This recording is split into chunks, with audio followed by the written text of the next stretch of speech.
Assalomu alaykum, hurmatli muxlislarimiz. Bugun ko'pchiliklarda bergan savollaringlarga bizni mashhur doktorimiz doktor Vivek javob berishadi. Studiyamizda doktor Vivek. Assalomu alaykum. Vaalaykum assalom. Doktor Vivek, odatda bemorlarimiz sog'liklari bo'yicha savollar berishadi. Biz javob beramiz, lekin menimcha sizni javobingiz ular uchun ahamiyatliroq bo'ladi. Yeah. Biz bemorlarga antibiotiklar qabul qilishda cheklovlar borligini aytamiz. Bemorlar shamollash, gripp yoki yo'talga duchor bo'lganda qachon antibiotiklarni boshlash xavfsiz yoki qanday davolanishni tavsiya berasiz? Avvalambor Hulkaroy podkast uchun rahmat. Bu bemorlar uchun transplantatsiyadan keyingi sayohatlarida kerak bo'ladigan ma'lumot, bilim bo'lib, ularning baxtli va uzoq umr ko'rishlari uchun manfaatli bo'ladi deb o'ylayman. Shunday qilib, birinchi navbatda biz oddiy shamollash va gripp haqida gaplashib olaylik. Burun oqishi ikki xil sababi bo'ladi. Birinchi turi virus sababli, virusli gripp yoki influenza. Ikkinchi turi esa allergiya sababli, allergik burun oqish bo'ladi. Agar burun oqishi allergik turi bo'lsa, odatda bemorlarda isitma bo'lmaydi. Lekin ularda aksirish, burun oqish, bronxospazm va astma deb ataladigan xirallash bo'lishi mumkin. Bunday vaziyatlarda davolanish va dori-darmonlar butunlay boshqacha. Ammo biz bugun bemor haqida, transplantatsiyadan keyingi bemor haqida gaplashyapmiz. Deylik, bemorimizda burun oqishi va biroz isitma bor. Keling, transplant bo'lmagan oddiy bir insonda bu qanday kechishini tushunib olaylik. Bunday hollarda isitma odatda 48-72 soat ichida pasayadi. Isitma juda yuqori bo'lishi mumkin, lekin odatda 72 soat ichida normaga tushadi. Uzoq davom etmaydi. Ikkinchidan, ular odatda pnevmoniya va boshqa o'pka infeksiyalariga duchor bo'lmaydilar. Uchinchidan, ular diareya yoki qorin bo'shlig'ida noqulayliklarga duch kelishlari mumkin, chunki bu virusli muammoning bir qismi. Mana shu 3 belgini yodda tutish kerak. Agar transplantatsiyadan keyingi bemorda shamollash yoki gripp bo'lsa, odatda isitma ko'tarilishi va bu uzoq davom etishi mumkin. Ya'ni, aytib o'tganimizdek, boshqalarda 72 soatda normal holga kelsa, bizni bemorlarda normallashtirish uchun 5, 6 yoki 7 kundan ko'proq vaqt ketishi mumkin. Ikkinchidan, ular pnevmoniya, virusli pnevmoniya bilan kasallanish ehtimoli yuqori, chunki ularning immuniteti past holda bo'ladi. Uchinchidan, diareya gripp bilan birga sodir bo'lganda qondagi dori darajasida o'zgarishlar bo'lishi mumkin. Shuning uchun ular juda ehtiyot bo'lishlari kerak. Men tomonidan bemorlarga ogohlantirish. Agar shamollash va yo'talingiz 3 yoki 4 kungacha yaxshilanmasa, shifokoringizga murojaat qilishingiz kerak. Agar sizda shamollash va yo'tal bilan birga ich ketish ham bo'lsa, siz takroriy muz darajasini kuzatib borishingiz kerak. Diareya bo'lganda qonda takroriy muz darajasi to'satdan ko'tariladi. Demak, siz dozani kamaytirishingiz kerak, to'g'rimi? Ammo buni mustaqil ravishda qila olmaysiz. Shifokor bilan maslahatlanish kerak. Uchinchidan, shamollash va gripp bo'lganda antibiotiklarni juda erta qabul qilishni boshlashadi. Men buni maslahat bermayman. Chunki virusli isitmaning aksariyati o'z-o'zidan yaxshilanadi. Dori-darmonlarni o'zgartirmang yoki to'xtatmang. Kuniga 2 mahal paracetamol iching va dozani bundan orttirmang. Bug'dan nafas oling, ya'ni ingalyatsiya. Agar burningiz bitib qolsa, ba'zi tuzli suvli spreylar mavjud. Bular eng xavfsiz variantlardir. To'g'ridan to'g'ri antibiotiklarga shoshilmang. Chunki sizning takroriy musingiz va boshqa dorilaringiz bilan o'zaro ta'sir qilishi mumkin bo'lgan ba'zi antibiotiklar mavjud. Ba'zi odamlar yo'tal va shamollash bo'lsa, tuzalish uchun immunitetni kuchaytiruvchi vositalarni qabul qilishadi. Lekin siz buni qabul qilmang. Immunitetni kuchaytiruvchi vositalar tabiiyki sizning immunitetingizni oshiradi va ular oldingi podkastimizda gaplashganimizdek jigarni keskin rad etishga, atarjeniyaga olib kelishi mumkin. Mana shular transplantatsiyadan keyingi davrida tez-tez yo'tal va shamollashdan aziyat chekadigan bemorlarimiz uchun umumiy maslahatlardir. In a post-transplant period. Vitaminlar yoki zanjabilchi mumkinmi? Zanjabil vitaminlari oddiy uy sharoitida foydalanish mumkin, ammo St. John's Wort kabi o'ziga xos immunitetni kuchaytiruvchi vositalar qabul qilinmasligi kerak. Ashfaganda kabi giyohlardan ehtiyot bo'lish kerak. Retseptsiz dorilar haqida. Qanday retseptsiz dori-darmonlarni maslahat berasiz? Eng ko'p savol: O'zbekistondan mahalliy dori sotib olishim mumkinmi? Protsin yoki paracetamol kabi retseptsiz dori-darmonlar, ya'ni acetaminofin eng xavfsiz variant. Protsin yoki paracetamoldan foydalanganda kuniga 2000 mg dan ortiq foydalanmasligingiz kerak. Agar bitta tabletka 500 mg bo'lsa, siz kuniga 4 ta tabletkadan ko'p qabul qilmasligingiz kerak. Bu xavfsiz chegara. Kombiflam yoki nosteroid yallig'lanishga qarshi dorilarni ishlatmasligimiz kerak, chunki ular buyraklarga ta'sir qiladi, takrorlimus ham buyraklarga ta'sir qiladi. Shuning uchun ular birgalikda buyrak shikastlanishini hosil qiladi. Endi esa antibiotiklar. Eritromitsin kabi ba'zi antibiotiklarni qabul qilish tendensiyasi mavjud. Eritromitsin to'g'ridan-to'g'ri takrorlimus bilan o'zaro ta'sir qiladi va takrorlimus darajasini oshiradi. Shuning uchun bu dori mumkin emas. Shifokor tavsiya qilgan boshqa xavfsiz antibiotiklar azitromitsin yoki penitsilin guruhi dorilari mumkin. Ular boshqa antibiotiklar guruhiga qaraganda xavfsizroqdir. O'zbekistondan mahalliy dori sotib olishim mumkinmi? Albatta, ular O'zbekistonda mahalliy dori-darmonlarni sotib olishlari mumkin. Hindistonga kelib, Hindistondan olishning hojati yo'q. Bemorlar asosan diareya haqida so'rashadi. Qanday davolash kerak? Va ikkinchi savol, uni dori yoki bakteriyalardan ekanini qanday bilish mumkin? Juda yaxshi savol, chunki diareya transplantatsiyadan keyingi davrda juda tez-tez uchraydi. Keling, diareya nima uchun sodir bo'lishini tushuntirib o'tay. Diareya, siz aytgandek, dorilar tufayli yuzaga kelishi mumkin va uni keltirib chiqaradigan eng keng tarqalgan dori mikofenolat mofetildir. Chunki u hujayralarga ta'sir qiladi va hujayralarni juda tez ko'paytiradi. Natijada diareya kelib chiqishi mumkin. Agar mikofenolat mofetil dozasini kamaytirsak, diareya yaxshilanishi mumkin. Ammo bu ich ketishi dori yoki boshqa muammolardan kelib chiqqanligini qanday bilamiz? Menimcha, eng xavfsiz variant hamma sabablarni istisno qilish va keyin dorini sabab qilib ko'rsatishdir. Diareya odatda transplantatsiyadan keyingi davrda infeksiyalar tufayli yuzaga kelishi mumkin. Bu infeksiyalar oziq-ovqatdan kelib chiqadigan infeksiyalar bo'lib, agar siz gigiyena qoidalariga mos bo'lmagan ovqat iste'mol qilsangiz, amyoba paydo bo'lishi mumkin yoki antibiotiklarni uzoq muddatda qabul qilish natijasida bo'lishi mumkin. Ichak bakteriyalarida Clostridium yetishmaydi va bu zaharlanishni kuchaytirib, diareyaga olib kelishi mumkin. Bu sitomegalovirus yoki diareyaga olib kelishi mumkin bo'lgan boshqa sabablar yo'tal va shamollash kabi virusli kasalliklar tufayli sodir bo'lishi mumkin.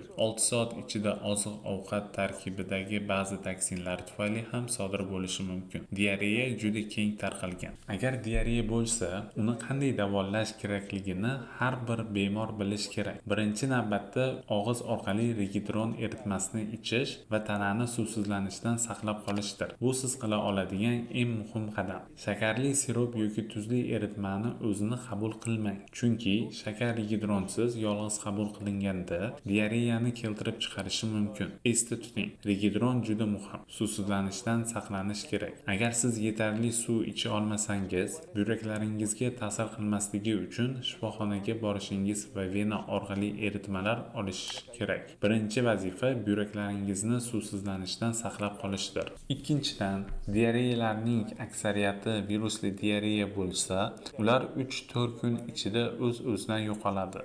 Agar ich ketishi yaxshilanmasa, bu bemorda boshqa narsa, bakterial infeksiyalar bo'lishi mumkinligini anglatadi. Bu Clostridium yetishmovchiligi yoki amebiyaz kabi boshqa infeksiya bo'lishi mumkin. Buni tekshirish uchun axlat, najas tahlili buyurishlari mumkin. Ich ketarga ko'plab sabablar bor va biz bularni axlat tahlili orqali tekshirib ko'rishimiz mumkin. Biz shuningdek bakteriyalar Clostridium tanqisligini tekshirib ko'rishimiz va keyin uni shunga mos ravishda davolashimiz mumkin. Juda keng tarqalgan viruslardan biri transplantatsiyadan keyingi davrda sitomegalovirus bo'lib, u diareyaga olib kelishi mumkin. Uni o'ziga xos davolash yo'li bor, valganciclovir. Sitomegalovirus boshqa organlar funksiyalariga ham ta'sir qiladi. Shuning uchun diareyani jiddiy qabul qiling. Regitron eritmasi bilan 3-4 kun ichida yaxshilanmasa, shifokoringizga murojaat qiling. Tahlillarni topshiring va unga ko'ra sizga tavsiya etilgan davolanish rejasi bilan davolaning. Ich ketish bilan bog'liq yana bir muammo shundaki, diareya vaqtida takrorli mis juda tez so'riladi va qonda dori darajasi ko'tariladi. Bu toksiklikka olib kelishi mumkin. Agar diareya bo'lsa, takrorli mis so'rilmaydi deb o'ylaymiz. Lekin buning mutlaqo aksi bo'ladi. U tezroq so'riladi. Agar diareya juda og'ir darajada bo'lsa, u so'rilmay chiqib ketishi mumkin. Lekin aksar hollarda diareyada takrorli mis darajasi ko'tariladi. Transplant dorilari bo'yicha juda hushyor bo'lishingiz kerak. Buning uchun shifokoringiz bilan aloqada bo'lishingiz va ko'rsatmalariga rioya qilishingiz eng ma'qul yo'ldir. Doctor is best to guide what to do. Thank you. And the next question Savolimiz about emlash vaccination. haqida. Odatda bemorlar grippga qarshi va gepatitga qarshi emlash haqida so'rashadi. And about HPV vaccination. Yeah. So, Birinchi navbatda transplantatsiyadan keyin emlash haqida bilish juda muhim masala. Esda tuting, har qanday shifokor biron bir vaksina yozganda, siz doimo bu jonli vaksinami yoki o'lik vaksinani ekanligini tekshiring. Transplantatsiyadan keyingi davrda jonli vaksinalarga ruxsat berilmaydi. Faqat o'lik vaksinalarga ruxsat beriladi. Endi siz so'ragan ikkita vaksinangiz haqida to'xtalib o'tamiz. Ulardan biri grippga qarshi emlash, ikkinchisi gepatit B virusiga qarshi. Grippga qarshi vaksinalarning ikki turi mavjud. Ulardan biri jonli vaksina bo'lib, u burun sprey orqali beriladi. Transplant bo'lgan bemor buni qabul qilmasligi kerak. Grippga qarshi boshqa vaksinalar olinishi mumkin va albatta tavsiyalar asosida olinishi kerak. Deylik, oktyabr oyining oxiriga kelib, bir Fluvac oldingiz. Endi uni har yili takrorlash kerak, chunki gripp har yili o'z shtammini o'zgartiradi. Shuning uchun uni har yili qabul qilishingiz kerak bo'ladi. Kalendarda emlangan vaqtingizni belgilab qo'ying va har yili shu vaqtda emlaning. Bu sizni grippdan himoya qiladi. Gepatit B virusiga kelsak, odatda operatsiyaga kelgan bemorlarni ikki guruhga ajratsak bo'ladi. B virusli orqali jigar sirroz bo'lgan, gepatitsiz boshqa sabab bilan kasal bo'lgan bemorlar. B virusi bo'lmagan va ilgari emlanmagan bemorlar transplantatsiyadan keyingi davrda vaksina olishlari juda muhimdir. Gepatit B viruslari o'lik vaksinadir va bu virusiga Engerex vaksinasi 0-1-6 jadvali orqali 3 dozada qabul qilinadi. Endi gepatit B virusi sabab transplantatsiya qildirgan bemorlarga kelsak, ularga gepatit B ga qarshi vaksinalar qilish bo'yicha ba'zi tavsiyalar mavjud. Ammo odatda transplantatsiyadan keyingi davrda ularning immuniteti pastligi sababli odatda bu vaksina virusga ijobiy ta'sir qilmaydi.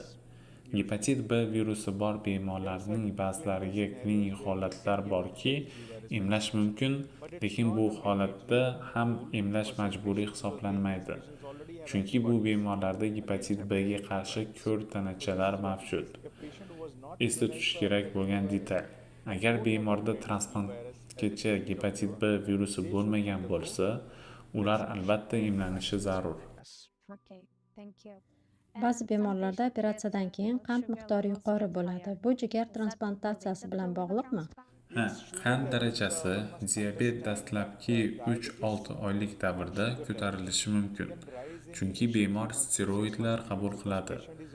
Transplantatsiya tufayli tanada jismoniy stress mavjud bo'ladi. Bu ikkala unsur ham qondagi shakar darajasini oshiradi. Transplantatsiyadan so'ng ba'zi bemorlarda qandli diabet boshlanishi mumkin. Insulin yoki diabet dorisi bilan yuradigan bemorlarda esa transplantatsiyadan keyin diabetlari kuchayishi mumkin. Siz qondagi glyukoza miqdorini vaqtida tekshirib, insulin yoki ichayotgan dorilaringiz dozasini to'g'rilashda juda hushyor bo'lishingiz kerak. Shuni yodda tutingki, ba'zi bemorlarda yangi diabet paydo bo'lishi mumkin. Diabeti borlarda esa kuchayishi mumkin. Shuning uchun diabet transplantatsiyadan keyin haqiqiy xavf hisoblanadi. Oldin gaplashganimizdek, ba'zilarida metabolik sindrom paydo bo'lsa, u bilan birga diabet ham kuzatilishi mumkin. Takrolimus dorisi ham oshqozon osti bezidagi beta hujayralar bo'lgan insulin ishlab chiqaruvchi hujayralarni o'ldirish orqali diabetni chiqarishi mumkin. In the pancreas. Yeah. Buni parhez bilan to'g'rilash mumkinmi? Bu qandli diabet, glikerlangan gemoglobin darajasiga va boshqa ko'plab parametrlarga bog'liq. Birinchi strategiya, agar yengil daraja bo'lsa, uni parhez bilan boshqarish kerak. So'ngra og'iz orqali gipoglikemik vositalari va agar kerak bo'lsa, insulin qabul qilish kerak. Qon bosimi haqida ham gapirib o'tsangiz. Yuqori qon bosimi ham yuqorida aytganimizdek metabolik sindromining bir qismidir. Agar qon bosimi yuqori bo'lsa, albatta uni dori bilan davolashimiz kerak. Davleniyani o'z holiga tashlab qo'ymang. Yuqori va pastki bosim nazorat qilinishi kerak. Yuqori diapazon 130 va pastki diapazon 85 bo'lishi kerak. Qon bosimi bundan past bo'lishi kerak. Ayollarimizdan savol, homiladorlik haqida. Pregnancy. Yeah. So, Ko'plab ayollar transplantatsiyadan keyin birinchi savollar operatsiyadan keyin qachon homilador bo'lishi mumkin. Biz tavsiya etadigan xavfsiz davrimiz 1 yildan keyin. Buning sababi shundaki, birinchi yilda dori darajasi juda o'zgaruvchan bo'ladi. Takrolimus darajasi ular ko'tarilib tushadi va barqaror darajada bo'lmaydi. Biz ayollarimizga dori darajalari barqaror bo'lganidagina homilador bo'lishlarini tavsiya qilamiz. Bu birinchi qoida. Ikkinchisi, jarohat to'liq bitishi uchun taxminan 1 yil vaqt kerak bo'ladi. Homiladorlikda qorin kattayishi bilan jarohat ochilib ketishi yoki boshqa muammolar chiqishi mumkin. Shuning uchun 1 yil xavfsiz davr bo'lib, undan keyin siz homilador bo'lishingiz mumkin. Homiladorlik ham jigarga ta'sir qiladi. Jigar yetishmovchiligini keltirib chiqaradigan homiladorlik ham mavjud. Shuning uchun homiladorlikda kuchli nazoratda turish, jigar tahlillari va ultratovushni tez-tez takrorlash juda muhimdir. Shuningdek, takrolimus darajasini ham. Homiladorlik oldidan mikofenolat mofetilni to'xtatish kerak. Chunki bu teratogen dori. Bu chaqaloqlarga ta'sir qilishi mumkin. Shuning uchun uni to'xtatish kerak. Ikkinchisi, takrolimus darajalari juda yaqindan kuzatib borilishi kerak. Odatda homiladorlikda qon miqdori ortib borayotganligi sababli takrolimus darajasining pasayishi mumkin. Jigarni saqlab qolish uchun takrolimus darajasini oshirishimiz kerak bo'lishi mumkin. Asosiy maqsad ham jigarni, ham homiladorlikni ijobiy natijaga olib borish. and good pregnancy. So that's what it is. Okay, thank you. Takrolimus ichayotgan onalar farzandlarini emizishi mumkinmi? Ha, mumkin. Mikofenolat mofetil bilan emizish mumkin emas, lekin takrolimus ichayotganida chaqaloqni emizishga ruxsat beriladi. Va eng ko'p savollardan biri, kesarcha usul bilan yoki tabiiy tug'ruq qaysinisi xavfsiz? Bu tanlovlar ginekolog va akusher tomonidan amalga oshiriladi. Ular transplantatsiya qilingan yoki yo'qligiga asoslanmasligi kerak. Transplantatsiya tug'ruq usuliga ta'sir qilmaydi. Tabiiy tug'ruq albatta bizning birinchi tavsiyamiz bo'ladi. So I recommend if somebody is aligned for a normal delivery, they should get the normal delivery done. Thank you very much. Mana shu savollar hammasi bemorliklar, kasalliklar bo'yicha edi. Endi bemorlardan kelgan savollarga javob olamiz. So, Bemorlar chandiq joyidagi og'riq haqida so'rashadi. U qancha davom etadi va qachon tibbiy yordamga murojaat qilishlari kerak? should it be alarming and when should they seek medical help? Jarohat og'rig'i haqida gaplashyapmiz, to'g'rimi? Bemor va donorda ba'zan L harfi shaklidagi, ba'zan Mercedesga o'xshash jarohat bo'ladi. Boshida og'riq ko'proq, yara bitgan sari og'riq kamroq bo'ladi. Ba'zilarda og'riq bir necha oy davom etishi mumkin. Nima uchun og'riq paydo bo'ladi? Chunki operatsiya jarayonida teriga qo'shib bir necha nervlarni ham kesib tashlanadi. Kesilgan nerv tolalari keyinchalik qayta tiklanadi va shu davrda odatda og'riq bo'ladi. Esda tuting, og'riq zararli emas. Bu sizning nervlaringiz qayta tiklanayotganini anglatadi. Agar u 1 dan 10 gacha og'riq shkalasi bo'yicha tolerantlik darajasidan past bo'lsa, 5 yoki 4 dan kam bo'lsa, siz bunga chidashingiz mumkin. Bunday paytda siz aytganimdek paratstamol kabi og'riq qoldiruvchi vositalarni qabul qilishingiz mumkin. Agar bu juda kuchli og'riq bo'lsa, unda kuchli og'riqning sabablari nima ekanligini topishimiz kerak. Boshqa sabablar churra yoki grija tufayli kuchli og'riq ham bo'lishi mumkin. Nervlar qayta tiklanishi muammoli bo'lganda o'tkir og'riq bo'lishi mumkin. Keloid chandiq va gipertrofik chandiqlar tufayli qattiq og'riq bo'lishi mumkin. Bunday hollarda og'riqni kamaytirish uchun dori yoki ukol tavsiya qilinadi. Keloid chandiqlari haqida aytib o'tsangiz, nimaga u ba'zi bemorlarda paydo bo'ladi, ba'zilarda esa yo'q? Bu tananing tabiiy shifo tendensiyasi. Keloid chandiqning tikuv texnikasi bilan ham bog'liq, ammo bu juda kam qismda. Ba'zi odamlar chandiqlari juda yaxshi bitadi, vaqt o'tib o'rni ham bilinmaydi. Ba'zilarda esa gipertrofik chandiq yoki keloid paydo bo'ladi. Bu irsiy yoki boshqa bir necha faktorlarga bog'liq bo'lishi mumkin. Agar siz keloid chandiqidan estetik jihatdan to'g'irlatmoqchi bo'lsangiz, buni plastik jarroh yoki ukol bilan to'g'irlash mumkin. Chandiq bo'yicha ham shifokoringiz bilan ikkilanmay maslahatlashing. Donorlik qilayotgan yosh qizlarga qanday maslahat berasiz? Hozirgi kunda zamonaviy texnikalar orqali chandiqsiz donor jarrohligida ancha ilgarilab ketganmiz. Bunda robotik yoki laparoskopik jarrohlik bilan kesarchi kesish usulida jigar olinadi. Bu chandiqlar ochiq jarrohlik chandiqlariga qaraganda ancha tez bitadi. Estetik jihatdan yaxshi, qorin sohasi chandiqsiz turadi. Ikkinchidan, surunkali og'riq yoki churra bo'lish ehtimoli juda kam. Shuning uchun yosh donorlarimizga men ochiq jarrohlikdan ko'ra laparoskopik jarrohlikni tanlashlarini tavsiya qilaman. Laparoscopic surgery rather than open surgery. Bemorlar kamarni qancha vaqt taqishi kerak va kamar nima sababdan taqiladi? Kamar juda munozarali masala. Odatda operatsiyadan keyin boshlang'ich davrda biz kamar bilan qorin sohasini saqlashni maslahat beramiz. Sababi jarohat yangi, mushaklari bitmagan, bemorda kuchanish yoki yo'tal bo'lganda jarohat ochilib ketishi mumkin. Kamar shu holatlarda yordam beradi. Biz dastlabki 1-2 oyda kamar taqishlarini maslahat beramiz.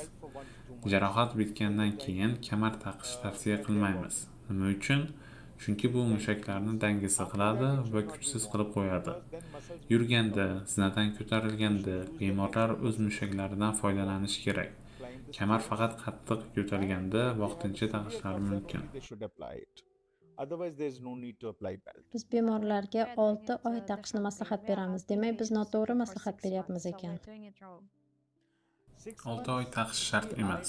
1-2 oy, maksimum 3 oy. Bundan keyin taqishlari shart emas. Cap at 3 months. Beyond 3 months it's not needed. Donor bo'lish aslida qanchalik xavfsiz? Barcha oilalarning birinchi savoli shu haqida. Donor tanlash jarayoni juda qattiq va biz barcha kerakli tahlillarni qilamiz. Bizning maqsadimiz donordan rad etishdir. Agar donor o'zini mos donor sifatida isbotlasagina, biz ularni qabul qilamiz. Bu birinchi tamoyil. Ikkinchidan, har qanday bemor yoki donordagi jarrohlikda xavf bo'ladi. Donor bilan ham xavf bo'ladi. Qanday operatsiya qilsak, bu hech qanday xavf-xatarsiz emas. Endi Fortis shifoxonasi yoki mening jamoam AILBS haqida so'z ketganda, biz hozirgi kungacha biz 2026-yilning fevral oyida gaplashyapmiz. 3500 ta jigar transplanti jarrohligini yakunladik. Shu kungacha bizda donor o'limi qayd etilmagan. Lekin dunyo bo'ylab boshqa markazlar va o'zimizdagi boshqa shifoxonalarda ham donor hayotdan ko'z yumgani haqida eshitib turamiz. Tadqiqotlar 500 dan 1000 gacha donordan bitta donorda hayoti xavf ostida bo'lishi mumkin deydi. Bu xavf ko'plab omillarga bog'liq. Bu texnik xavf tufayli bo'lishi mumkin, ya'ni jarroh xatosi bilan. Agar siz tajribaga ega bo'lmagan yoki ko'nikmasi shakllanmagan jamoani tanlasangiz, donorlarning hayoti xavfi yuqori bo'ladi. o'lim darajasi yuqoriroq. Ikkinchidan, agar jamoa tomonidan bajariladigan protokollar yaxshi bo'lmasa, bemorda jigarni qo'yishga qiynalgan jarroh donor jigaridan ko'p qismini oladi va bu xavfli. Misol uchun, o'rta jigar venasi. Biz shu venani doimo donorda qoldiramiz. Ba'zi markazlar bu tomirni oladi yoki tasodifdan olishi mumkin. Bu donor uchun juda yuqori xavf hisoblanadi. Uchinchidan, donorlarda kutilmagan omillar mavjud. Ba'zi donorlar organizmi donorlik operatsiyaga juda boshqacha reaksiya bildiradi va buni oldindan hech kim ko'ra olmaydi. Ammo texnik omillar, ya'ni jarrohlik usullar, yaxshi jarrohlik kabi boshqa omillar boshqarish oson. Doimo operatsiya uchun jarrohlik jihatdan tajribali va katta jamoani tanlang. Ular kam operatsiya qilayotgan jamoaga qaraganda jarrohlik davrida bo'lishi mumkin bo'lgan xavfni bartaraf etishga yetarli ko'nikmasi bo'ladi. Donor surgery very differently. So those things cannot be avoided. But other factors like technical factors, good surgery, they can all be easy to manage.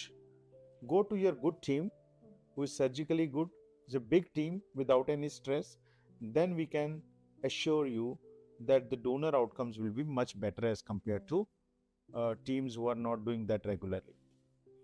Donor haqida gap ketganda eng ko'p so'raladigan savollardan biri Hindistondan donor topsa bo'ladimi? Yo'q, ya'ni Hindiston qonunlari donorlarga nisbatan juda qattiq. Hindiston hukumati ruxsat bergan narsa birinchi darajali qarindoshlar yoki uzoq qarindoshlar. Hatto do'stlarga ham ruxsat beriladi, lekin juda ko'p tekshiruvlar bilan. Birinchi darajali qarindoshlarga kimlar kiradi? Ota-ona, bobo-buvalar, bolalar, nabiralar, turmush o'rtog'i, uka-singil. Shular birinchi darajali qarindoshlardir. Uzoq qarindoshlar turmush o'rtog'ingizni oilasi, qudalar, qaynog'a, qaynopalar, amakilar, xolalar, jiyanlar bu uzoq qarindosh. Donorning qarindoshligini isbotlashga zanjir bo'lish kerak. Agar yaqin oilada hech kim bo'lmasa, birinchi darajada ham, ikkinchi darajada ham Hindistonda haqiqiy do'stlarga ruxsat beradi.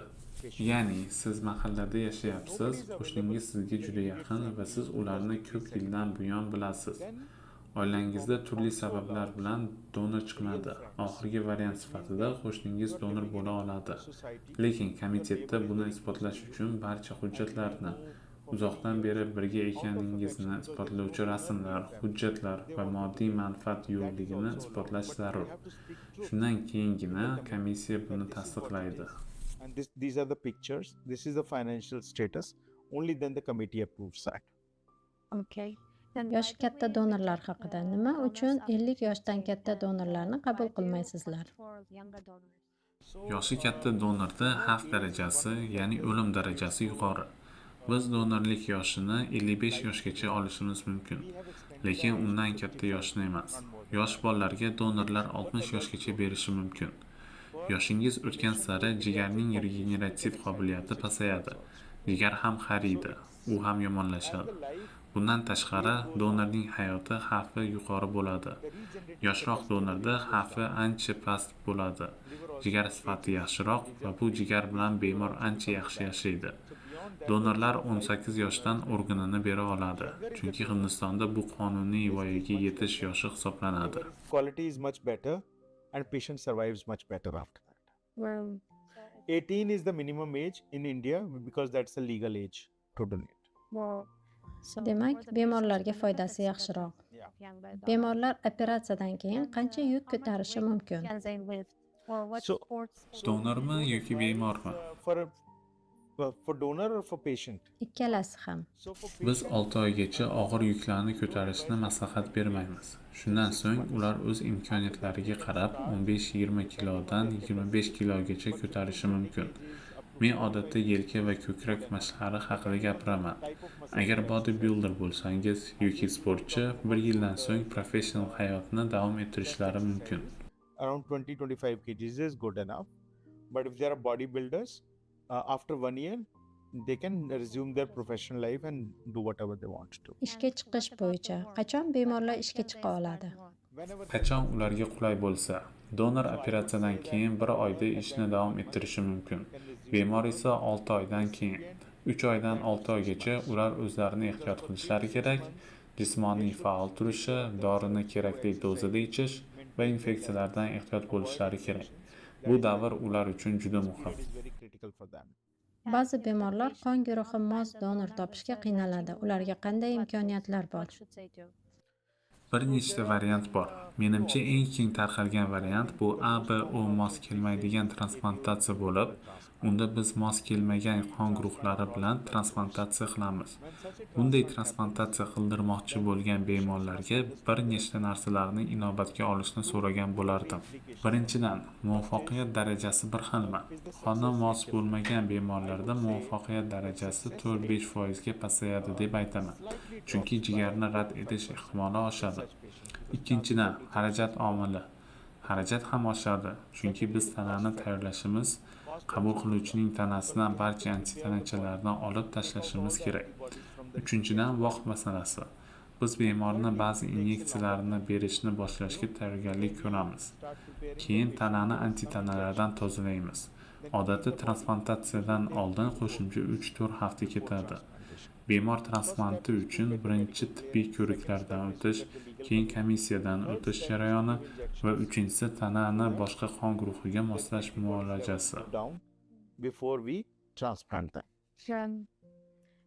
Bu haqida avval ham gaplashgan edik.